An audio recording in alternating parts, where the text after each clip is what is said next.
Welcome to Pub and Porch, Applied Stoicism in Modern Life. Hosted by Adam Piercy and Mick Mulroy.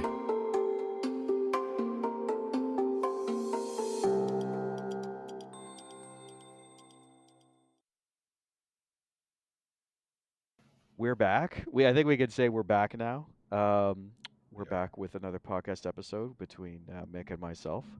Um, Today, I think we were going to talk about our hopes for this podcast and also some of our ideas for where we think this is going to go.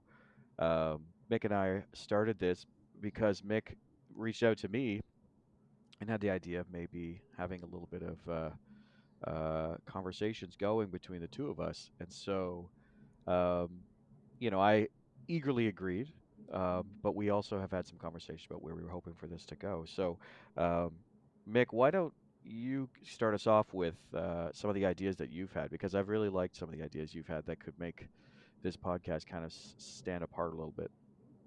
Yeah. Thanks, Adam. So I do a lot of podcasts. I'm a national security analyst for ABC News. So talking about, all the catastrophes of the world and global affairs. So I've thought a lot about how to do a podcast and basically, like I told you before we started, I was running on the river here. I'm in DC today for business. And I was thinking, like, what would I want to here as a podcast? And I kind of thought, I'd like one that's more interactive, one that's not just about, the two people talking and talking about themselves and all that, but one that's kind of going through a journey together. And not to sound corny, but that's the way I kind of view this. And that would mean potentially having the audience that could be a guest, having if our audience is willing, writing essays, because I find that really helpful. I do it all the time. It makes me think about things in depth, and we could hang it potentially and publish it for them. And if they're interested, potentially have them come on and talk about their uh, their specific essay and why they wrote it and what it meant to them. So really being interactive, and I'm sure by the time we publish this, we'll have a name. But just so people know, we don't even have a name yet. So Yeah. we're just doing this together, and I would like that to be also together with our audience. I guess is another way to put Yeah, I think that's a good thing to bring up that we don't have a title yet. We're just both enthusiastic and not wanting to hold back starting ourselves off. But yeah, we don't have a podcast name yet. It'd be interesting to hear. Adam Savage from MythBusters fame had a podcast for a long time that was called Still Untitled for its entire run because they never came up with the name. So it was called Still Untitled: it. the Right. Adam Savage Yeah. podcast. So who knows? I mean, it's If one we of those can't call it interesting. that, then Yeah, we can't it's call it already that taken. then. That's right. Yeah, it's already taken. But yeah, I do think it's important. One thing I think that sounds like has always been a running theme between the conversation around the podcast with you and I has been, I guess, audience participation or inclusion in it. I think that's something that resonated with me as well. We've talked about a lot of things that we may be able to do. We may be able to take recommendations or requests for people to have guests on, or we may be able to Yeah, do suggestions of topics, right? And how the avenue for how that works, we're gonna have to figure it out. But I know that by being a member of the podcast, an actual participating member, I have the ability to walk on a topic, right? I can and Mick and I talk about this and agree that that would be a great thing that we could do. But if we gave the audience the opportunity to do that as well, I think it's something that's a little bit unique, but also one thing about absolutely. yeah, but I think as well, it's a community of practice thing as well that you and I have both talked about. Because I don't hide that I'm a stoic. I walk around and talk about, or that I'm practicing, I should say, and I talk about it with my friends who are also practitioners, and I also talk about it with people who aren't, and they look at me like I'm, a little nuts sometimes, right? Right, But right. but yeah, I I get think that. but I think we've definitely talked about exploring these options that we could have for audience inclusion, And who knows? I mean, from any walk of life, you and I both have had very different paths that we've taken, that are, I would say, in many ways parallel in some ways, right? Just Sure. you know, definitely not the same roles in in our careers, for example, but definitely parallel in the sense of, you know, there can be high stakes. They can be high stakes environments at different cadences or paces, right? And you know, you're making very tough decisions sometimes. So, but very different worlds that you and I come from, and so I'd love to hear, however we figure it out. I'd love to hear from all the different walks of life that people come from around the globe, Absolutely. anyways. Absolutely. And, Stoicism doesn't belong to any country. And I'm sure we'll get into that whole, you know, international citizenship concept of Stoicism, which, I mean, it's even progressive, if you will, or advanced for today's time. Can you imagine talking about that at a time when it first got developed? So you're right. I mean, we're not from entirely different countries. We are from entirely different countries, but not cultures, right? You're Canadian and I'm American. But I hope part of Yeah, our audience is, I mean, I would love if every American and Canadian listen to us, but I hope we also uh, get folks from Zimbabwe or Malaysia or um, let's pick a country in Venezuela, uh, yeah, all around the world. You get my point. yeah, Uh, absolutely. and and because this is not, it is very closely associated for obvious reasons with Western civilization. It came around the time that democracy itself was coming around, but it Yeah, is not owned by any culture. It's not exclusive to any group, and I hope that we can expand the audience and the practitioners, as you say. And yeah, there's people, Adam, that say, "Oh, you can't call yourself a Stoic," and I've heard that. Um, I've kind of ignored it, and I think the concept is it's a sage, if you will, is somebody who's kind of got to eudaimonia and they've arrived. And yeah, calling yourself a Stoic means you think you have. Well, I definitely don't think I have, um, but I am a practitioner, so at least it's the way I view that. It's not a controversy, but that topic is you're a Stoic if you practice the philosophy. Um, and yeah, if you think you've arrived, then good on you. I would imagine other people really have to make that determination as the sage type. But ultimately, I think Stoics have always considered like there never will be a sage, so to speak. That yeah, you're always in the process of trying to be better. Um, yeah. but I do, and I used to have a picture of Zeno behind me when I did a lot of my ABC News, and I'd get, you know, inevitably somebody would ping me and say, "Who the hell's Zeno?" And then I'd launch into my spiel. Um, I don't do it so much anymore, but I am, to your point. If I do almost evangelical about it, if people will give me the time of day, because I just really think it would not only help them, it would help society if we had more Stoics. Yeah, I think so as well. But the other thing, you know, I think that comes with this is that it's meant to be a shared philosophy. It's a philosophy of the streets, and as you and I have always said, we're just two people, and so the more people we get talking about it, the more chance that we're going to learn something ourselves, right? I'm sure you and I are going to get a message from somebody at some point that where they're like, "Hey, did you ever think about it from this perspective?" You go, "Oh Yes, yeah," right? And absolutely. I think that's a probably the the number one thing. But also, like you know, in the last podcast that I had hosted with Modern Stoicism, I saw a message come in, and someone was like, "I didn't even know that was part of the philosophy." And then you go, "Oh, okay." So if that happens for us, I know you would, at least not to speak for you, but I think you know you and I would both agree if it happens where someone from the real world should share something with us that makes us learn, we both go, "Oh, awesome!" Right? Oh That's yeah. something we want. So Yes, that's part of being a practicing Stoic. yeah, Is that's, to me, wisdom isn't just knowing stuff. I mean, obviously, it's good to know yeah, stuff, yeah, but it's having the ability to learn stuff, yeah, even if you're an older dude like me, right? hmm, If you stop being able to do that, you have not hit the wisdom component. You you've missed something. Yeah. And to change your mind. I Yeah. mean, if you can't change your mind with new information, and a lot of people can't, we all know that, Yeah. you are not near where you should be when it comes to that cardinal virtue of wisdom. Yeah, and I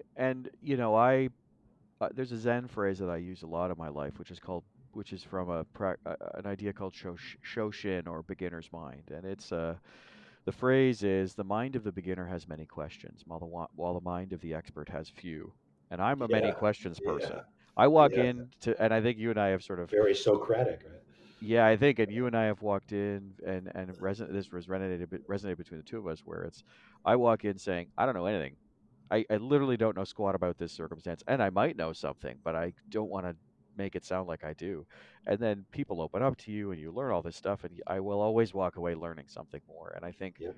you and I are willing to learn from an audience and learn from each episode. I think going forward is Yes. what it feels like. Yes, you learn nothing while you're talking, right? You learn a lot more when you're listening. So Yes. that is absolutely the case. Too bad we didn't have more people that thought that way, but I guess that's part of what we're trying to do here. Yeah, absolutely.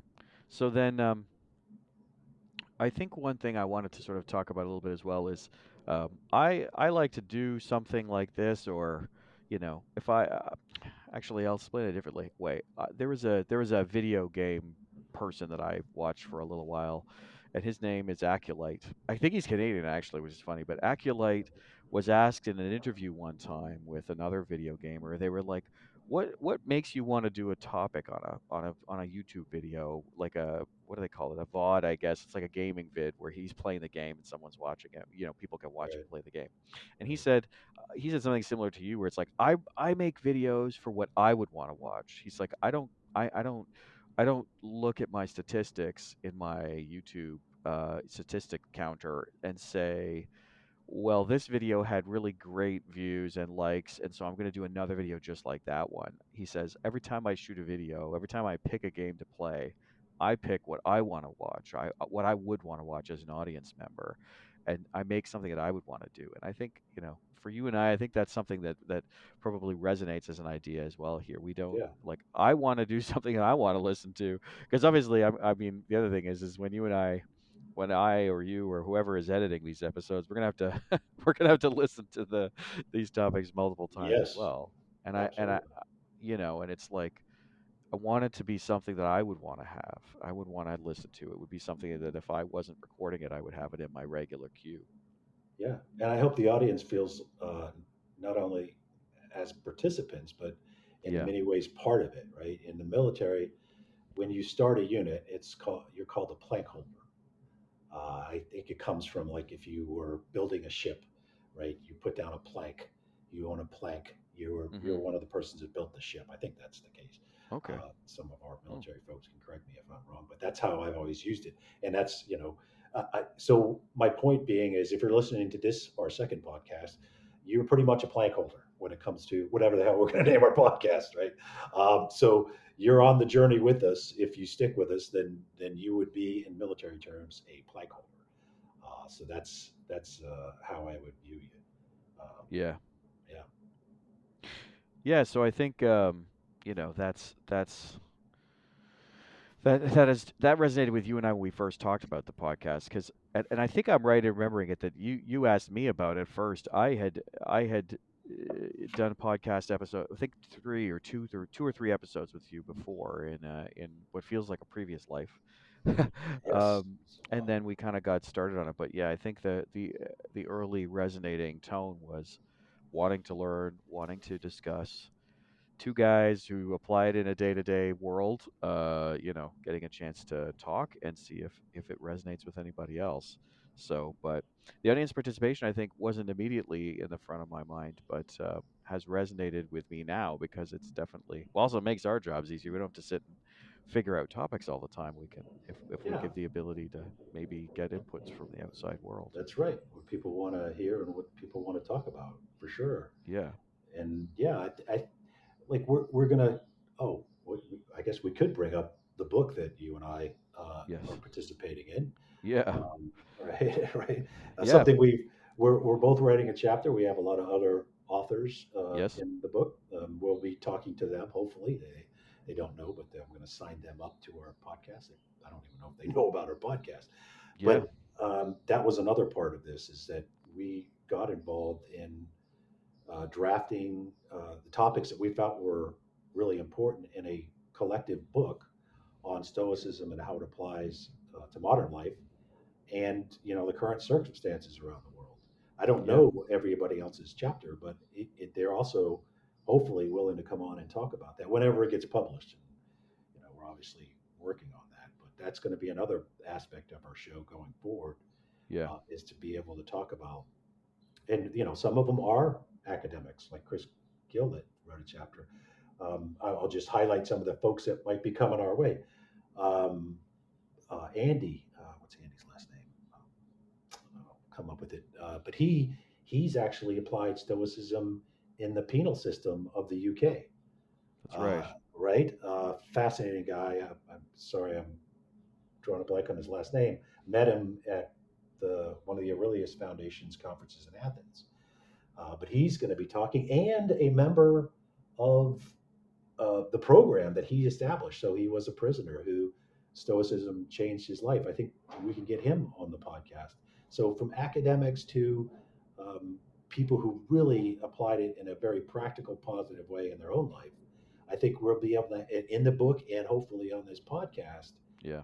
come on. And then also, if you've gone to some Stoicism conferences, you've seen that it's really applicable not only to uh, your everyday life, but some of the highest athletes in the world have become Stoics, and it's been like that for a Yeah. long time. And I just saw, I'm not a big golfer, but I was watching the Masters, Oh yeah. and Yeah.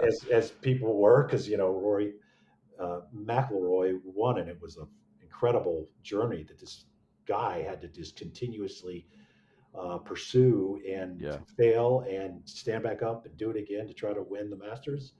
And lo and behold, he was a Stoic and didn't know it until I realized, well, actually, he was a Stoic and he did know it. And he actually attributed the reading of Ryan Holiday's book that specifically cited Epictetus as Yeah. one of the reasons why he was able to persevere. And if you go to these Stoic conferences, excuse me, Yeah. you'll see a lot of the athletes that have won Olympic medals and Wimbledon and the Masters and the Super Bowl or Yeah. Stoics. They really find that it helps them essentially never give up, because most things about great athletes isn't that they won the first time; it's that they never gave up until they Yeah. won. Right? Yeah. Yeah. Now I should say we're not promising to have Rory on the podcast, but you're right. There's no, but you're right. And I remember we talked about this. I remember I read a Think news big. article the day after he won, and I remember I talked to you about it. I was like, "What? Wait a second!" And it Yep. was so cool. But it's also just like, it's an interesting thing about this. It's sort of it's sometimes I call ideas lichen. They're like lichen, right? They take a really long time to stick, but then you'll start to see that they spread and they kind of stick out like that. And I think Rory's a good example of that. So, but you're right. Yes. I mean, there's so many places where this is happening, and so I think the sky's the limit potentially for the opportunities there, and for stuff that we could talk about. Um, Sport was a topic I had thought about, that we might have as a topic on the podcast. For example, seeing athletes having it in their lives, but also, if well, I think if I remember correctly, your world includes boxing, or has included boxing in the past, which Yes. actually was an interesting sort of pastime of Marcus Aurelius in a sort of similar sport, because he Yes, sort of did he MMA. did he boxed, and so did Cleophes, right? Yeah, Yeah, he and then Chrysippus was a runner, but Cleophes, yeah, I believe, was a boxer. yeah, In fact, I know he's a boxer because I keep track of that stuff. yeah, But yeah, the Irish martial art, right? So I grew up boxing. My family, like a lot of Irish American families, had a history of boxing, and it's one of those sports that's pretty brutal. yeah, And you can think you're all that in a bag of chips one day, and you find yourself knocked on your ass the next day. So it is yes, it is one of those sports that is very humbling, and and Absolutely. having that foundation of stoicism, I think, has helped many a Yeah. boxer, and certainly I went to one stoic or spoke at one. I usually talk about the military aspects, but there was an Olympics skater who, an interesting story. He played this audio when he started. It sounded like beep beep beep beep beep beep beep. And then he said, "You know what that was?" He goes, "That was the difference between getting a gold medal in the Olympics and coming in 11th." Because the beep was when they crossed the line, right? And it was Yeah. almost indistinguishable. It almost sounded like one beep. Yeah. And so he was highlighting just how any mistake could cost you everything, and how he failed so many times, but he found stoicism. Somebody on his coaching staff introduced it to him, and again, another person who attributes his success like Rory did. But this person now goes to conferences all around the world. I'm sorry, I can't remember his name, but I think he was Dutch. He ended up winning the gold medal. Right? I guess that's one of the reasons why he's talking. But he did it because he he focused on what he could control.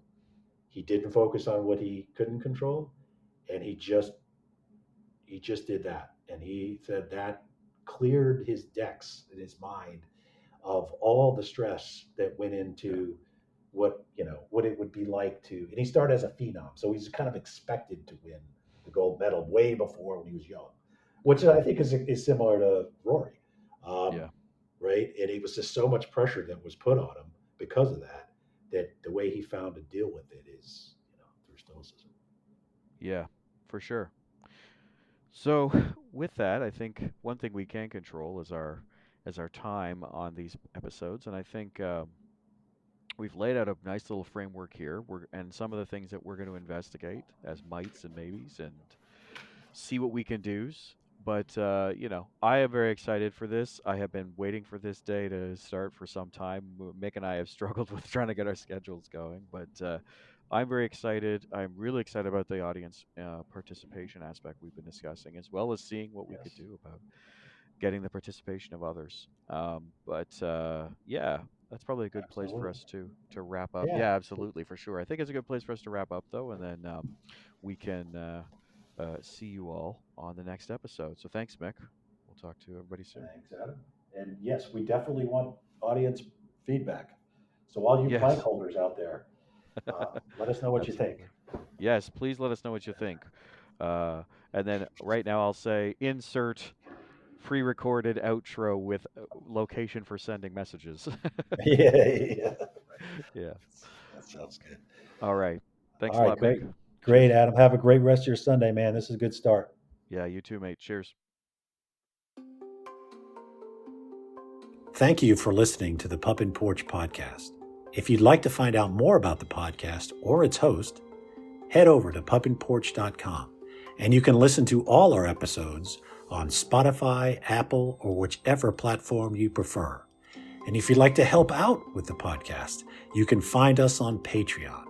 Drop us an email if you have a comment on any past episode, you have a suggestion for future episodes, or you have an essay on an important topic for Stoicism. Send it to us, and then we can be reached at info@pupandporch.com. Today's music was provided by bensound.com. Until next time, Pup and Porch out.